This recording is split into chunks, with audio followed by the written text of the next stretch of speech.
Well, during a time where not much is supposed to be going on, Trey Hendrickson certainly giving us plenty of stuff to talk about here at the channel. Welcome in to Bengals Breakdown. I am your host, Stone Shields, and coming up on today's show, we're going to be breaking down what exactly Trey Hendrickson had to say to members of the local Cincinnati media. Talking with them at today's Bengals practice, talked for over 20 minutes and really just gave a bunch of insight on where the heck he stands with his contract situation and why he feels like the organization and some people within the organization, Zach Taylor included, are kind of doing him wrong here. And he was very transparent here with the media, and he's got a very unorthodox approach here in terms of how he's going through this process. But we're going to be breaking down those comments here on today's show, as well as my own thoughts and opinions as well. But if you want the Bengals to give Hendrickson a contract extension, help us out. Like today's video for me right now. I think maybe some of you guys, after you hear what Hendrickson has had to say, I really encourage you guys to check out the full interview. Again, over 20 minutes long. You might not want the Bengals to actually end up paying Trey Hendrickson, but of course, when it comes to that, what he does on the football field, the 17.5 sacks, obviously, it seems like a good decision for Cincinnati to, in fact, pay him. But regardless, hit that thumbs up icon for us if you haven't done so already. Something you should do for all of our videos here at the channel. We greatly appreciate it. As I've said here, his approach is insane. And as each day goes on, it seemingly gets a little bit more insane. What he's really trying to do is negotiate a long-term contract in the National Football League through the media, which is unheard of. I've never seen this in my life. Obviously, players go out there, complain to the media about their contract, what have you. But this is unlike anything I have ever seen, the approach that Trey Hendrickson is bringing to the table here in this 2025 offseason. Now, should the Bengals pay him?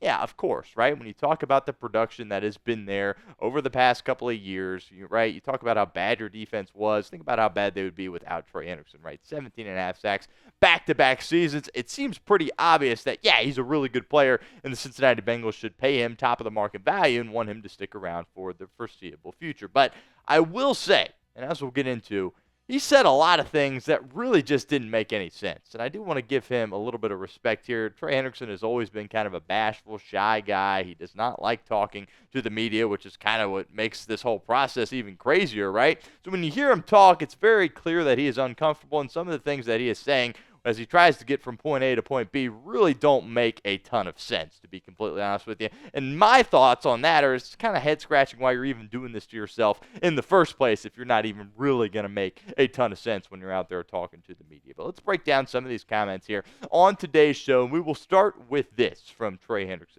in regards to his contract situation. He said, "This was something that happened very quickly. Same thing with the trade. Same thing with the comments. These aren't something that I meditated on. It's something that I talked to my wife about, we prayed about it, and we addressed these things as Hendricksons."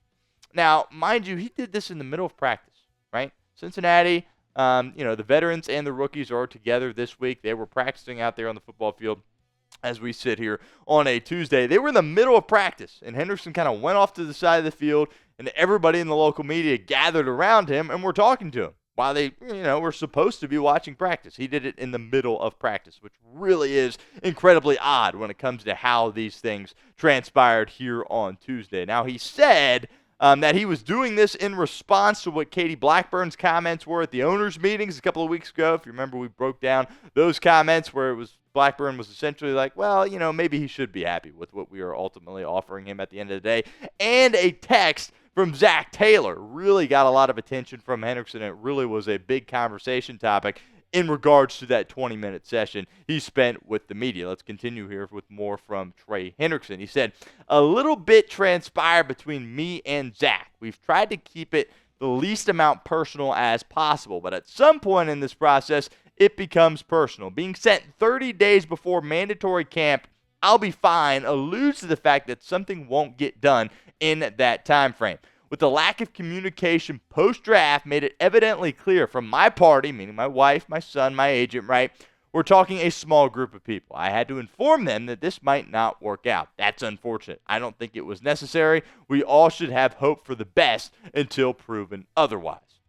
We'll respond to that directly here in a second. But will Trey Hendrickson get his way? Will he ultimately get that new contract in which he is seeking? We've asked you guys this question a million times. We phrased it several different ways as well. But regardless, if you think Trey Hendrickson is going to get his way, type Y for yes or N for no. It's the pinned comment of today's show. So if that ad comes here on YouTube, that's totally fine. Ignore it. Take advantage of it. Down in the comments, let us know what you think. Now, I do want to say I would agree that that text from Zach Taylor, I don't think it was wrong, by the way, for Taylor to send that text, but that text does allude to no deal, right? Because it came so prematurely, right? If that's something that came, a couple of days before the mandatory sessions began, okay. But it came, substantial, about a month, as Hendrickson said. I would agree. If I got that text, if I'm in Hendrickson's shoes, I'd be sitting there like, well, something's not going to get done here over the next month if you're telling me this far in advance. Now, you also have to understand from Zach Taylor's perspective. He is trying to get this team ready. If this team goes out there in September and stinks again, his job is going to be on the line, right? That's been the knock on Zach Taylor throughout his time here in Cincinnati. Yeah, you've had some good runs in the playoffs, what have you. You've been bad in September year in and year out. And this was supposed to be a year where you really didn't have too many distractions, right? Burrow's under contract, Higgins, Chase. Obviously, Hendrickson's really the only piece here that isn't kind of in a good spot when it comes to the contract situation of the Cincinnati Bengals right now. Now, look, Cincinnati should have been more decisive. I know I'm picking on Hendrickson here, and I'm going to continue to pick on him a little bit. The Bengals certainly deserve a lot of blame, right? We all understand this as Bengals fans. This organization, very unorthodox with their, tactics, their approach.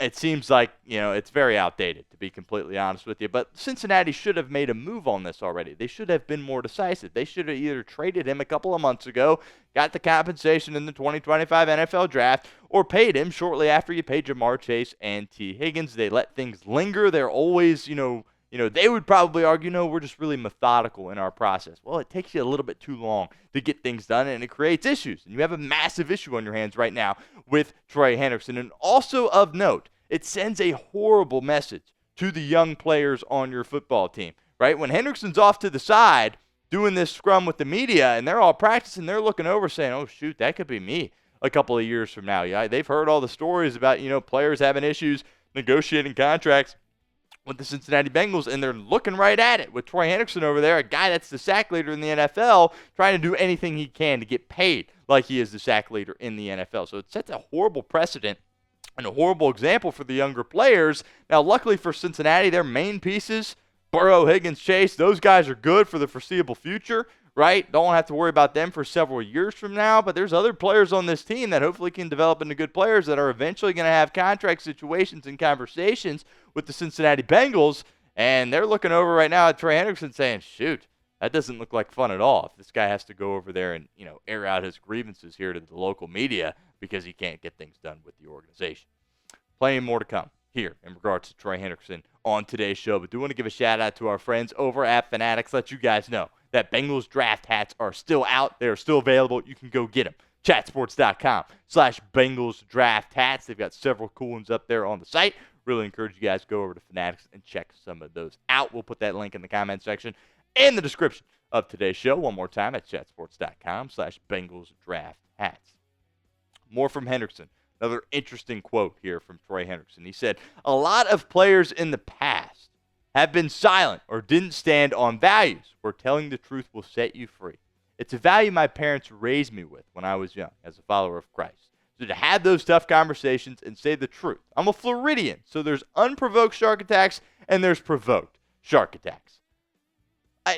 What are we talking about there? If we're Trey Hendrickson, we have the shark attacks, provoked, unprovoked. I mean, what are you doing? What is that, right? Look, he's basically saying that, hey, I'm doing this because of the Blackburn comments and the text I got from Zach Taylor. Okay, but you're doing too much out there, Trey Hendrickson, man. All right, nobody else negotiates like this. He is negotiating through the media. It's crazy. Said it at the top of the show. Really can't wrap my head around that. This is actually his process. This is actually the way that he is going about this situation. And look, this is the Cincinnati Bengals we're talking about. This isn't going to work, right? We talked about it on yesterday's show. This organization isn't going to blink, right? And look, maybe he ends up getting his way. Maybe he ends up getting a long-term contract. Again, would be great for the team to have him around for the foreseeable future. He's an animal out there on the football field. Let me be very clear. It will not be because of what he's doing right now. That won't be, he was able to get the contract because he did this. No, absolutely not. He'll be able to get the contract, one, because, A, that was the plan all along, and Duke Tobin was actually telling the truth about that, and it just took some time to get it done, Or B, Joe Burrow goes out there and says some things, because we all know Joe Burrow can move some weight here with this organization. When so many people that have come through this organization have not been able to do that, Joe Burrow is an outlier. He can. What is your one-word reaction to Trey Hendrickson's extension strategy? It's pretty idiotic, in my opinion. It's kind of the one word that comes to mind for me. But get that one-word reaction for us in the comments section of today's show. Now, I do want to circle back to these comments. We talked about it on yesterday's show, and this was the statement that Hendrickson gave to ESPN that was released by Adam Schefter. He said, "No communication has taken place between my camp and the organization post-draft.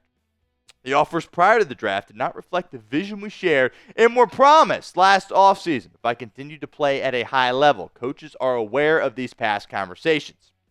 Rather than using collaboration to get us to a point to bring me home to the team, they are no longer communicating. I have been eagerly awaiting a resolution of this situation, but that's hard to do when there is no discussion and an evident lack of interest in reaching mutual goals." Look, man, this is the real world. It's cutthroat, but it's just the way it is. If the promises aren't in writing, they're virtually meaningless, right? Look, we all, work for people, have bosses, what have you. They might tell you something, it might sound great, but you really can't sit there and expect that it's going to happen unless you see it in writing. And obviously, that didn't happen for the Cincinnati Bengals and Trey Hendrickson. A lot can change, too, in a year's time. Think all the things that change. Number one, T. Higgins is the biggest thing that changed. Let me be very clear. Cincinnati did not expect T. Higgins to be a part of this football team. They did not expect T. Higgins to be a guy that they gave a long-term contract until Joe Burrow said, not so fast. He will be. And then they said, we're going to have to shift off that. So when they made those comments to Hendrickson, they probably weren't thinking about T. Higgins. They also probably weren't necessarily thinking about how much the edge market was going to explode. And obviously we have seen that pretty recently here with what the edge market has done in this league. So many guys of recently are getting paid, right? The Myles Garrett contract, my goodness, absolute, gargantuan deal there. Danielle Hunter, same thing. Max Crosby, right? Those numbers look totally different now than they did last year, and Cincinnati's probably sitting there saying, yeah, well, we wanted to get you in a good spot here, but we're just in a totally different spot as an organization as things sit currently here in May of 2025. And again, Hendrickson probably is making the right call, trying to go, with that thought process, saying, making it look like the Bengals lied to him, right, or the Bengals aren't communicating with him, because that's what people pick on Cincinnati for doing, right, and, trying to play that guilt card a little bit, right, and I get it. It sucks to get lied to, right, but Cincinnati ultimately didn't end up signing anything for Trey Hendrickson, and that just kind of is where things are at right now with this organization. Want to get to one last quote here before we get done with today's show. And I think this part really is telling. He goes, "I think every relationship is repairable," right? Like, I think Myles Garrett proved that he's a great man and he's done great things for his family and obviously providing on and off the football field. He's tremendous. But I think that relationship will repair with time. And same with this. This is just the uncomfortable business side that we've unfortunately had to deal with for the last couple of years. And quite frankly, I think we're all spent. Now, I do want to say, I do believe Hendrickson won't be an issue if they give him a long-term deal. And you might be sitting there thinking, well, no kidding, Stone. If he gets, millions and millions of dollars across the deal with lots of guaranteed money and lots of years, why would he? And I get that. I totally get that. But I do actually think that Trey Hendrickson thinks that he's doing the right thing here, right? I think he truly thinks this is the way he should be going about it, which really for me is hard to wrap my head around. But if the Bengals did pay him, I think we wouldn't hear from Trey Hendrickson. I think he would go out there and compete on the football field, and he would really not be a distraction. But then again, most people would be, right, if they got what they wanted at the end of the day. And I do want to make note he said this, flat out. Probably could have mentioned this a little bit earlier in the video, but he flat out said he would not play on his current deal. So it comes down to which side is going to budge here, right? Because you got two stubborn sides here. Is Cincinnati going to budge and give him the contract he wants, or is Trey Hendrickson just going to get fined and fined and fined and fined and fined again, and millions of dollars? He could literally light millions of dollars on fire. We'll do a full breakdown on a future video about how much money this guy could lose if he just continues to not show up. But one of these two sides is going to have to budge. Who's it going to be? I don't know. Only time will tell. But again, I think we're just kind of getting going here. He's given us plenty of content, plenty of stuff to talk about, but I think this thing is going to go well into training camp. Frankly, I'd be surprised if it did not.